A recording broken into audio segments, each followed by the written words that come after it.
Estamos en el lugar correcto y a la hora correcta, celebrando la Eucaristía en la casa de papá, pidiéndole que escuche nuestra plegaria y que atienda nuestras necesidades. Hemos dicho todos estos domingos, estamos en el domingo número 30, son 34 los que componen este tiempo ordinario y todo el año litúrgico. Entonces ya después de hoy 4 domingos más y estaremos celebrando de nueva cuenta el tiempo de Adviento. Y hemos repetido todos estos domingos que estamos acompañando a Jesús en la subida a la ciudad de Jerusalén, que estamos preparándonos en el discipulado y que estos últimos 3 domingos han sido en el tema específico de la oración, de cómo debemos orar y de con cuánta frecuencia. Veamos qué nos decía el salmista en la misa de hoy. Si el afligido invoca al Señor, Él lo escucha. Partimos de la premisa de que el Señor nos escucha, eso está claro para nosotros. Pero esa claridad tiene una premisa, es si el afligido invoca al Señor. Si el pobre, el necesitado, el menesteroso, la viuda, si esos invocan al Señor, Él los va a escuchar. Igual si el rico, si el poderoso, si la autoridad invoca, también el Señor le va a escuchar. Porque al final ya la palabra nos ha enseñado que el Señor le va a dar a cada uno según lo que cada uno merece, según sea el monto de su fe y según lo que precise para salvarse. Pues el salmista hoy te hace una invitación, invoca el nombre del Señor, invócalo con fe verdadera, invócale pidiendo, sabiendo lo que necesitas, y al final de cuentas Dios sabrá exacto qué es lo que tiene que darte para que seas feliz en este mundo y encima te granjees la vida eterna. ¿Cómo es esa petición del justo? Bendigo al Señor en todo momento. Su alabanza está siempre en mi boca. Mi alma se gloría en el Señor, que los humildes lo escuchen y se alegren. Desde esa alabanza poderosa, de la adoración al Cristo de la gloria, desde el reconocer mi pequeñez y su grandeza, es que Él se fijará en mi necesidad y me va a ir dando según lo que convenga a mi día en el juicio final. Una vez que entendí que el salmista me pide que invoque al Señor y que Él me va a escuchar, entonces la primera lectura tiene un sentido nuevo. El Señor es un Dios justo, no es un Dios parcial, es imparcial. Por lo tanto, no está parcializado necesariamente con el pobre, pero sí se molesta, por decirlo de alguna manera, con aquellos que maltratan, que oprimen al pobre, que lo hacen menos. Y entonces toma una parcialidad, podríamos decir, en favor del pobre, no porque es pobre, del pobre cuando es masacrado, cuando es maltratado, cuando es abusado, cuando vive la angustia, cuando es lacerado. El Señor tiene preferencia por él. Fíjense que en aquel tiempo, ¿qué era una viuda, por ejemplo? Una viuda era una mujer que no tenía marido, que no tenía hombre que la representara, que era un huérfano, un hijo que no tenía papá, la mamá era menos importante en aquella cultura, un hijo que no tenía papá, que no tenía hombre que lo representaba. ¿Quiénes eran los más necesitados? Aquellos que no tienen representación ante la sociedad, que no podían ganarse la vida, que vivían de la misericordia, de las limosnas, de la compasión del otro, y que por lo general eran los más abusados. Pues el Señor dice, yo tengo una preferencia por ti. A cambio de esa preferencia, si atamos los textos bíblicos, ¿qué es lo que pide el Señor? ¿Qué te pide a ti y a mí el Señor? Que tú y yo tengamos una preferencia por Él, que lo amemos sobre todas las cosas, que sea lo primero en nuestra vida. Y una vez que tenemos la preferencia por Dios, por su iglesia, por su palabra, por la tradición, por el cumplimiento de los mandamientos, entonces Dios se fijará en nuestra pequeñez, en nuestra humildad y en nuestra pobreza, que no tiene que ver con cuánto dinero tenemos o nos falta en el banco, ni qué posición ocupamos en la sociedad. Es una cosa del interior, del corazón, de la moral. Una vez que yo invoco al Señor desde mi necesidad y lo invoco con sincero corazón y a la vez asumo un comportamiento digno ante todas las partes, Dios, fijándose en mí, me ayudará, saldrá fiador por mí y podré creerle a su palabra, que además va a decirme: yo voy a estar contigo todos los días y hasta el fin del mundo. Si Dios es un juez justo, no es un juez corrupto, ¿a qué se dedica un juez justo? A hacer justicia. Pídele entonces a Dios en este momento y el resto de tu vida: Señor, hazme justicia. Y Él se gloriará en tu oración y te dará cuanto te convenga. Fíjate en la segunda lectura que hemos visto hoy. La segunda lectura parecería como que un compendio del Evangelio que vimos. ¿Qué decía el Evangelio de hoy? Decía que Jesús, cansado, hastiado, fastidiado hasta la médula de ver cuánta hipocresía había en el mundo, y de gente que, teniéndose por justos, se daban el lujo de maltratar y de humillar a los que Él prefería. Dándose cuenta de eso, les contó una historia, una parábola, para que se pudieran retratar en esa historia y cada uno viese a qué personaje se parece. ¿Y qué fue lo que les dijo? Bueno, que 2 hombres fueron al templo a orar. Hasta ahí estamos bien. Todos los hombres deberíamos ir constantemente al templo a orar. Que uno ocupó lugar de primacía, donde era bien visto, visible, donde lo podían escuchar los que estaban allí. Eso también está bien. No me tengo que esconder para adorar, alabar y bendecir a mi Señor. Puedo exhibirlo, no como un exhibicionismo, sino como el detalle de que soy un hombre de fe y lo que creo y lo defiendo y lo exhibo por amor a Dios. El otro se quedó en la parte de atrás y oraba con humildad. Perfecto también. Es la oración íntima que yo guardo con Dios desde el momento de mi silencio, donde mi voz tal vez sea más audible y grito más fuerte en el silencio de Dios, porque Dios habla en el silencio y el silencio habla de Dios. Estos 2 hombres, cada quien en su lugar, oraban. ¿Cómo oraba el primero? Te doy gracias, Señor. Qué bonito. La oración de acción de gracias le agrada al Señor. Pero vamos a ver exactamente cuáles eran sus palabras. El fariseo, erguido, oraba así en su interior: oh Dios, te doy gracias, porque no soy como los demás, ladrones, injustos, adúlteros. Hasta ahí está bien, tiene valor, está bien.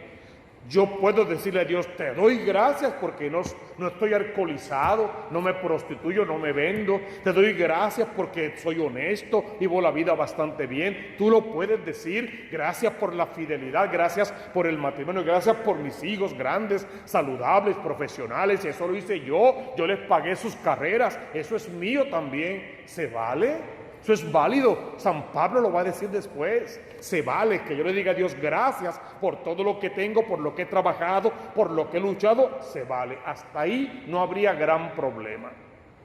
Pero va a seguir orando el fariseo y va a decir: tampoco soy como ese publicano. Yo ayuno 2 veces por semana y pago el diezmo de todo lo que tengo. Que también estaría bien. Lo que hace de bueno es bueno. ¿Dónde entró lo malo? Si algo. Lo malo entró cuando, para sentirse justificado, humilló, menospreció, denigró al otro porque no es como él, porque no piensa como él. Entonces falló en su oración cuando se endiosó. Cuando lo positivo que tenía y había hecho se lo adjudicó a él y se olvidó del Dios verdadero. Y entonces la palabra de Dios en otro texto te va a decir: hipócrita, ¿cómo puedes decirme que amas a Dios a quien no ves? si no puedes convivir en paz con el resto de los hermanos. Porque es amar a Dios sobre todas las cosas, está claro. Pero es también amar al otro como a uno mismo. Y en el otro también encontramos el amor de Dios y a otro Cristo. Entonces, este fariseo estaba hablando de un publicano. ¿Qué es un fariseo en última instancia? La palabra, en fin de cuentas, lo que significa es separado. Él está separado, está por encima de otros. En el tiempo de Cristo hubo muchos problemas. Los llamó hipócritas, sepulcros blanqueados. ¿Qué no les dijo? Pero en otro tiempo cumplieron con una gran misión. Después del destierro, fueron ellos los que recogieron los pedazos del pueblo y los unieron. Los que recuperaron la fe perdida.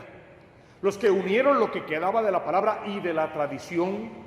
Los que tomaron la ley de Moisés y la volvieron a poner en práctica. Los que defendieron de verdad lo que era el judaísmo honesto y sincero. Solo que llegaron al extremo y se separaron. Se creyeron superiores y mejores. Y llevaron la ley tan al extremo que luego ya no cumplían con el espíritu de la ley, sino con la ley que esclaviza, olvidando el amor, la caridad, la misericordia y todo lo demás. Y un publicano, ¿quién era un publicano en el fondo? Era este hombre que se dedicaba a cobrar impuestos. Primero compraba unos impuestos de algún lugar o de alguna propiedad, compraba el derecho de esos impuestos.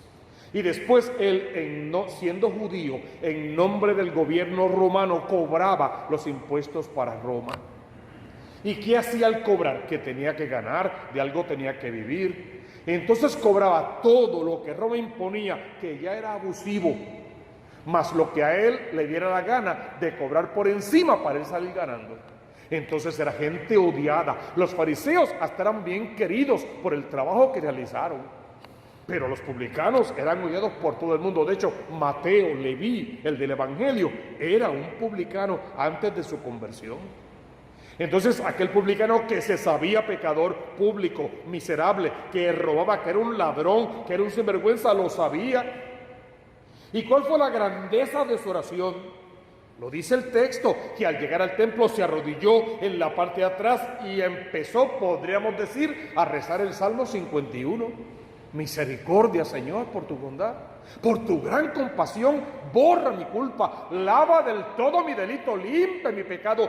Yo soy un pecador, yo soy un miserable pecador. Y al reconocer su pecado se postró, se humilló ante el Dios que es amor. Y las bienaventuranzas ya te van a decir que el que se humilla será enaltecido.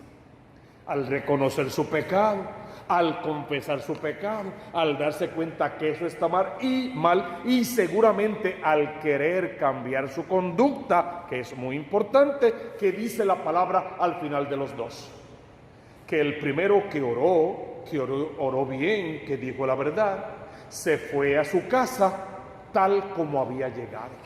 No hubo un cambio en él, no hubo mejor relación con Dios, perdió su tiempo de oración, podríamos decir. Lo hizo, y lo hizo bien, pero fue una oración sin frutos reales.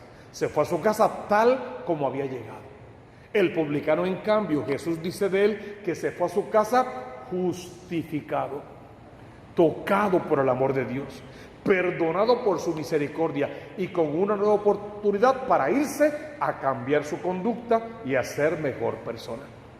Si casamos este evangelio con la segunda lectura de hoy, buscando los detalles, ¿qué vamos a encontrar? Que Pablo es el fariseo y es el publicano. De hecho, Pablo era fariseo y un gran fariseo. Y también el publicano, Pablo lo era en esa lectura, eran las dos cosas. Vamos a ver algunos detalles.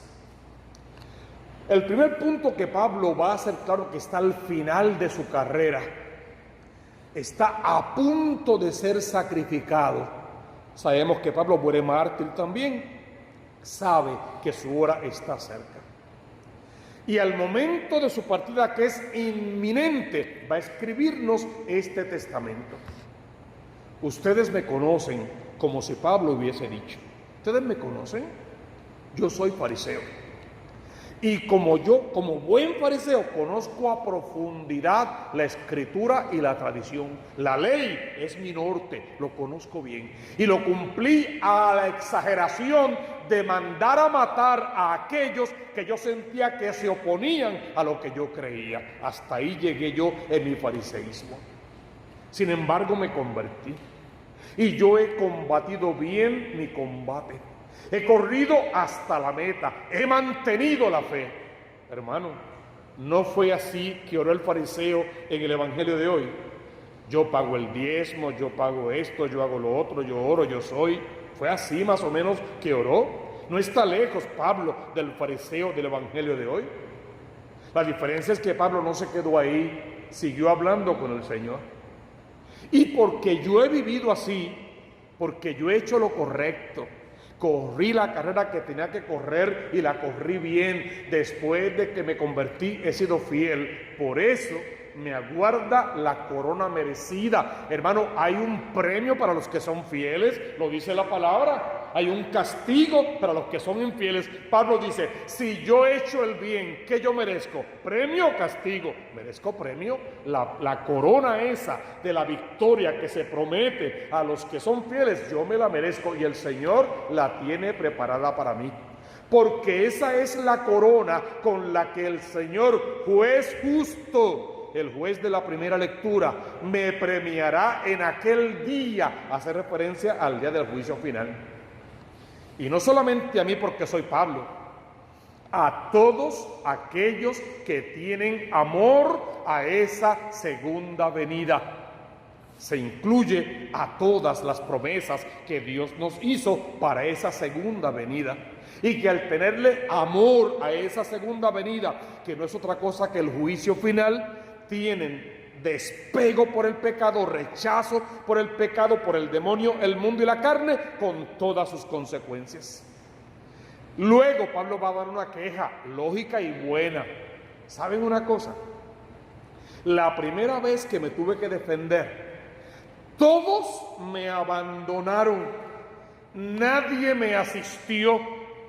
Si lo quieres traducir, se vale que lo traduzcas por decir, a mí me pasó lo mismo que a Cristo.